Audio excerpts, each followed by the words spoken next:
চলতি অর্থবছরে এনবিআর এর রাজস্ব লক্ষ্যমাত্রা অর্জনে দেশের ইতিহাসে সর্বোচ্চ 50% প্রবৃদ্ধি দরকার।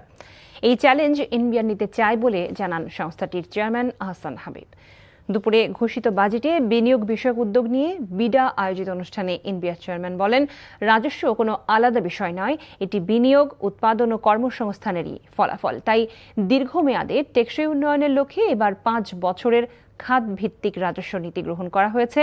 বিনিয়োগের গুরুত্ব তুলে ধরে নবায়নযোগ্য শক্তি, বিদ্যুৎ, বৈদ্যুতিক গাড়ি, ওষুধ, পোশাক, চামড়া সহ গুরুত্বপূর্ণ খাতে নীতির ধারাবাহিকতা ও শুল্ক ছাড় দেওয়া হয়েছে বলেও তিনি জানান। অনুষ্ঠানে বিনিয়োগকারীদের আস্থা ফেরাতে বাজেটে সুনির্দিষ্ট বার্তা দেওয়া হয়েছে বলে জানান বিডা চেয়ারম্যান। বলেন, জ্বালানি সমস্যা রাতারাতি সমাধান সম্ভব নয়, তবে দ্রুত এই সমস্যা সমাধানের চেষ্টা করছে সরকার।